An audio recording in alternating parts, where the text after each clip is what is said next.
Hi, I'm Scott. Welcome back to Synth Stuff. A very, very long time ago in a completely different life, I was a professional club DJ. I worked very large dance clubs in Toronto. We're going to talk about turntables and beat mixing and show you how it was done back in the 80s. Coming up.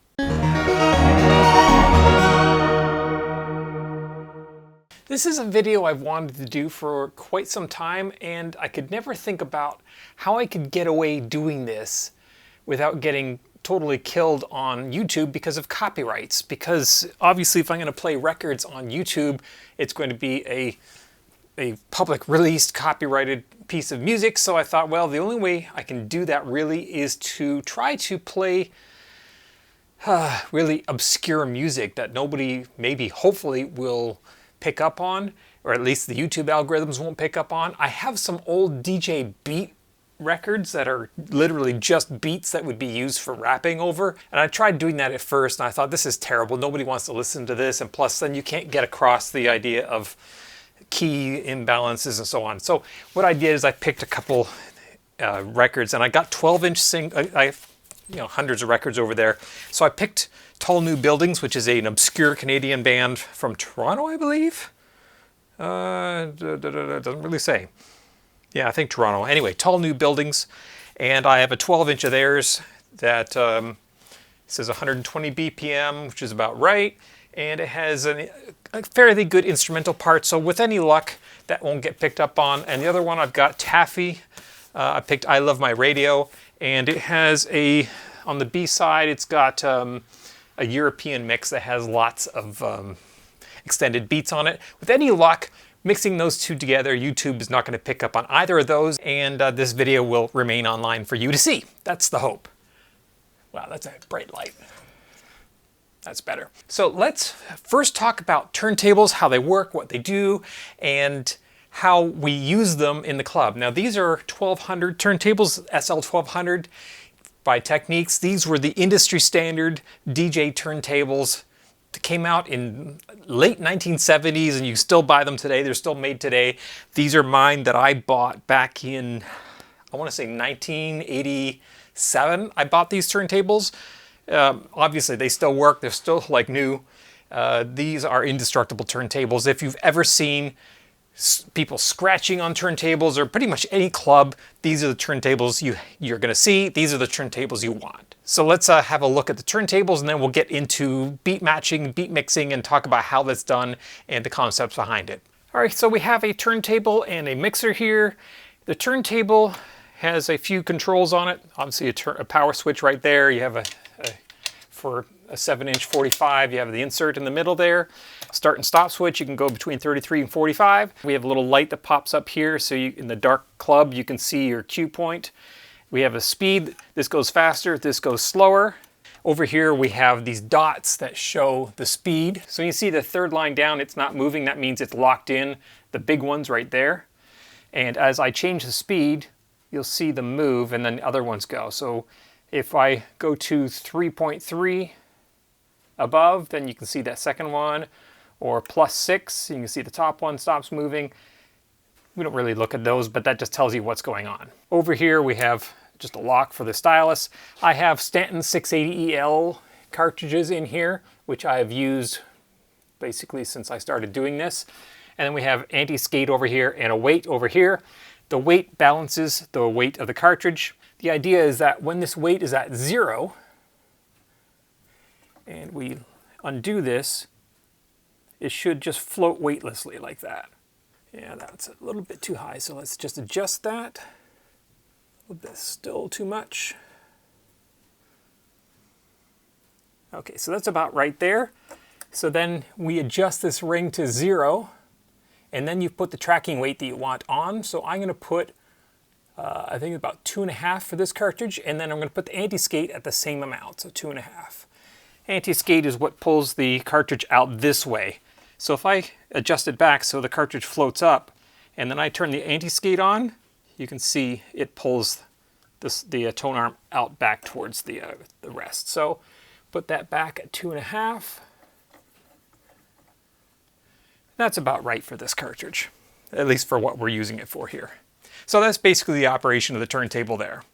The turntables, when you buy them, come with these heavy rubber mats, and the idea is that the mat goes on the turntable, and if I turn that off, you can actually see that these turntables are direct drive. There's no belt in here. So if I pull the turntable platter off, you can see there's nothing there.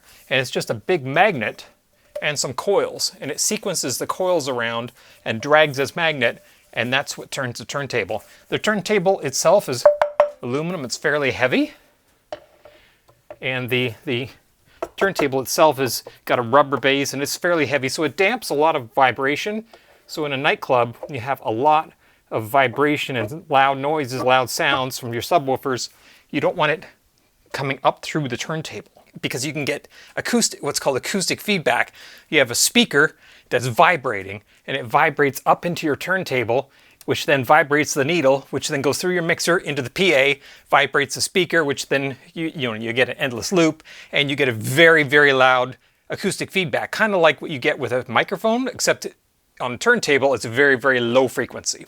When you buy these from Techniques, they come with these heavy rubber mats on here that is, again, supposed to add weight and remove some vibration tendencies. However, for DJing, we don't use these. Instead, we use this flat surface here, and then we have what's called a slip mat. And that just goes on top, and it's kind of like a thin piece of felt. And I have a collection of all of these, and so you put that on there, and then the record goes on top of that. And the reason for that is because you can use the slip mat to grab and stop the record, but if you notice, the platter keeps turning.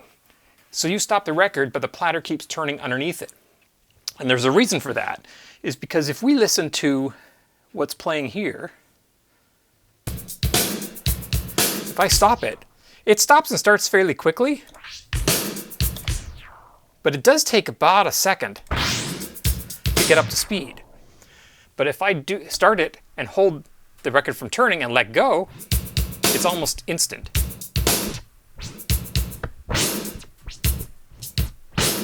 And when we're trying to start and stop it to catch a beat to get exactly the right time, there's my first beat, my downbeat there. You want to be able to start that instantly, so there's no delay, because otherwise, if you did that by catching a beat here, now if I had that cued right there and I start it by hitting the start button, you can hear there's enough of a delay in there that it's now never going to match in time. So you definitely have to have something that allows the platter to keep turning underneath it. All right, so that's how the turntable operates. You saw me doing that. I'm grabbing the record, I'm pulling back to cue the record off a beat. So what we're going to do here is we're going to identify the beginning of this song without hopping the needle around. So there's the beginning beat right there. So typically I would then, when I leave that cued, I would leave that cued right before that first beat there until I was ready to mix into that, if that's the point where I was going to mix into this. The whole point behind this is to mix from one song to another without the people on the dance floor really realizing that's what's going on. And the way you do that is by beat matching, or beat mixing. So you have one song playing, and when you have maybe an instrumental part, then you start mixing into the second song. So let's try that here. Now I will say that this is something that I did 30 years ago. I was an expert at this. I could mix back and forth between songs every 15 seconds, and I could do some crazy stuff. I rarely touch this stuff anymore, so I am nowhere near as good at it as I was back in the day when I was actually working clubs. So we put headphones on, and we have one ear on, one ear off. That's actually how I always did it. My right ear, you then put into pre-fader, so you're now listening to whichever you have turned on here. So if I have this one playing, and I have this one on, I'm listening to this on my right ear, and then on my left ear, I'm listening to whatever is playing in the club. So, and then I can switch between that here. So let's start out by playing this song, and what I'm going to do is then listen to this one and listen to this one and the speeds are not going to be quite the same because they're recorded at different rhythms or different BPMs. So I'm going to listen between the two and adjust the pitch on this one to try to make it match this one. If I have to adjust the pitch too much on this one that it's going to make it sound funny, then I will adjust this one as well, just in a slight way that people aren't going to notice. So let's start by playing this one, which you're going to hear. And at the same time, I'm now going to beatmix match with this one in my headphones.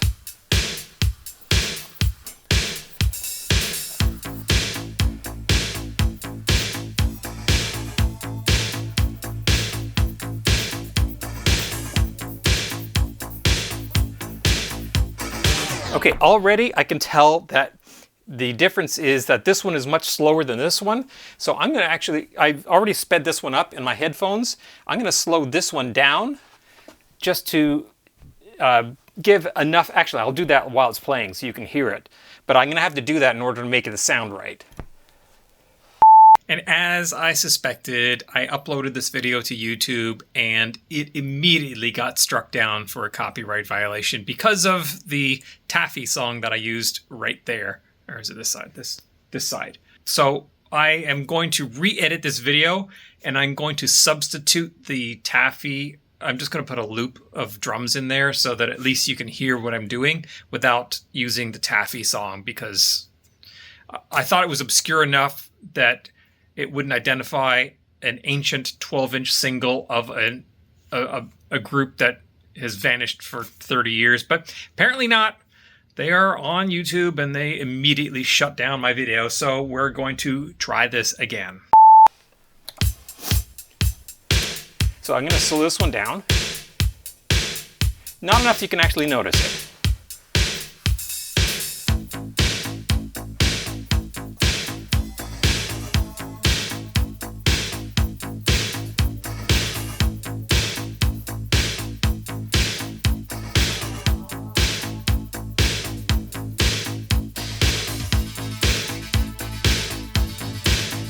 Now that I've matched the beats,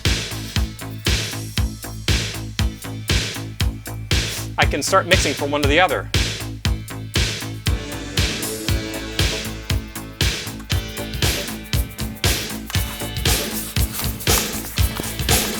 Now both are playing.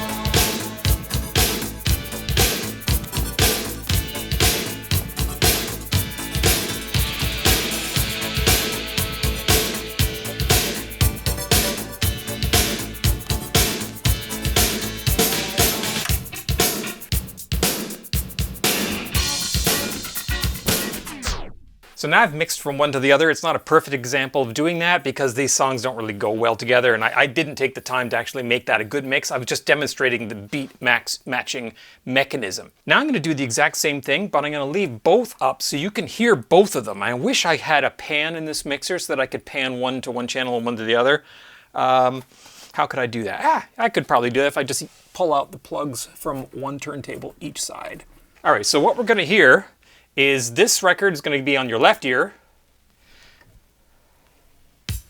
and this one's going to be on the right ear.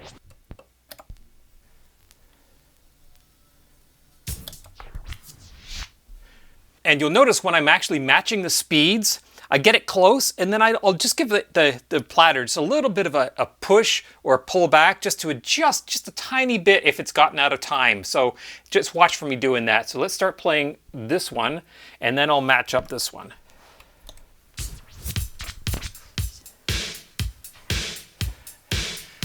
Now I'm going to wait till the phrase starts on this one over here.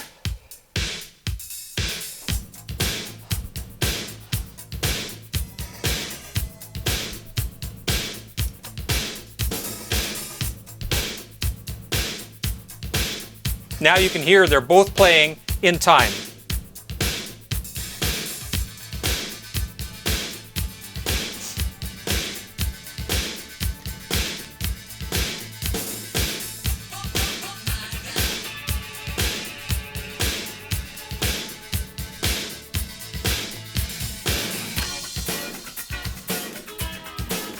And so now the one on the right is playing in the club, and now I would put a different record on this side, and I'd cue this one up, Now you get the idea of what I'm doing there, how I'm matching the beats between the two. It gets far, far more complex than that because you have to be able to know each song. Where is the break? How many bars is the break? What's the intro on the break? Is it 8 bars? Is it 16 bars? So I want to make sure that if I have a break in this one, and a break for the 12-inch singles is usually going to be around the bridge, so you might have like a middle 8 or a middle 16, and you want to have something that has a nice long drum intro on the other record so it matches up with that, because the last thing you want to do is mix where there's vocals happening, because that sounds crap. That is the mark of an amateur DJ that doesn't know what they're doing, is mixing when there's vocals. Never ever mix from one track to another when there's vocals occurring. And you want to have, if at all possible, just drums and with maybe a bass line. But the idea is that you want a seamless transition, that you don't really hear the transition, and it takes years of practice and experience to know that. You have to really know your music, because you have to know, hey, on this one, there's a middle 16 right here, and I can kind of see it in the vinyl, so I know it's right about there, but I want to know that song and that record so well that I know when that hits, I'm ready to go, and I can cut in with this one and start it going at that exact same time, and I know that I have 16 bars in order to make that transition across. Now, is it going to be a gradual fade, or am I going to do a cut? Or sometimes if you're really good, you can get to a point where you get to a fill at the end of a phrase. You go doon to doon to, and then you get a 3, 4, and then you can just do a hard cut onto this one over here, and you're into a new song with a new beat. It all takes a ton of experience to do. And keys. If you are playing 2 different songs in 2 different keys, and then they're both playing at the same time, you can get dissonance that sounds terrible. And the problem is that you might have 2 songs that are in the same key, but if you start pitching them, now you're changing that key. So if it might sounded good to begin with, but then you start mixing it in, you had to adjust your pitches to get the beats to match. Now the keys are off and you got dissonance, and it's going to sound terrible. So after a while, you get to know what songs work together with other songs, and you'll start getting your favorites. You're like, oh, I always go from this song to that song because it works really well, and this break works with that break, and so on. So that Taffy song is obviously they're playing to a drum machine, so the rhythm is locked in. It's not going to change throughout the entire song. That rhythm is dependable. It's going to be 100 and I don't know what this is. Probably about 124 BPM, I'm going to guess. This one says 120 BPM.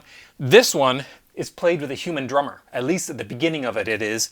And the time kind of fluctuates. If you have 2 records that have both drum machines in them, that is the source of the rhythm, or the drummer is playing to a click track, then that's easy because you can get them in time. As long as you've got them pitched correctly, they will stay in time throughout the whole thing. But if it's a human drummer who's kind of like fluctuating his tempo up and down slightly, and all human drummers do, you're going to have to constantly be adjusting faster, slower to keep them in time. And sometimes when I was doing mixing and I didn't have a lot of time to do a mix, I might have 10 or 15 seconds, I won't bother even pitching it. I'll just do it with my fingers and just listen and just do it live, adjusting that pitch just by pushing and pulling on that platter to speed it up, slow it down as it goes, and just doing it in my ear on the fly. If you want to see the entire story behind my DJ career, working in clubs in Toronto, how I came up and what happened to my DJ career, I will put a link to that video up here. You're more than welcome to have a look through that. There are definitely some things in there that you might learn from. Well, that's a fairly quick and dirty example of beat mixing and beat matching on vinyl turntables. I don't know if this will interest anybody at all. It's just something I thought, hey, I know how to do this. I can demonstrate it and explain what's done. I have to say that knowledge of music theory helps greatly in being able to be a good DJ, because you understand phrasing and structure and key structure and rhythm and breaks, and being able to count into a phrase and know where the proper place is to mix, because nothing sounds worse than having one song has maybe a 4-bar phrase and the other song has a 4-bar phrase, and you start the second song 2 bars into that 4-bar phrase. Now this one finishes here, this one's still halfway through the phrase. It sounds terrible. It's, again, a mark of a not very experienced DJ. That said, this to me is DJing. This is a real, you're working with records, you're using your hands. There is no automation whatsoever. It's all timing and skill and talent and experience. Today's DJs who just, the process of beat matching, they just press a button and the computer automatically does the beat matching for you. It identifies the phrases, it does the pitching, it does the beat matching together. They basically press a button and then all they're doing is twisting filter knobs to try to generate excitement, or they're just twisting knobs that do nothing at all. Nothing makes me laugh more than these so-called DJs who you see up there and they're dancing around and twisting knobs, and clearly what they're twisting has nothing to do with what you're hearing. What they're doing is basically playing a pre-recorded, pre-produced track and then just bopping around on stage to it. This is a perfect example.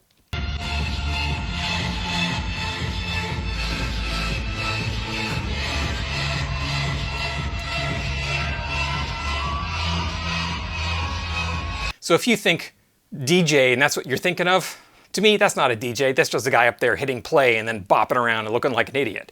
This to me is DJing, but hey, I'm just an old man yelling at a cloud. If you like what you saw here, hey, click like, subscribe. If you have any comments, leave them in the comment section below. Thanks for watching.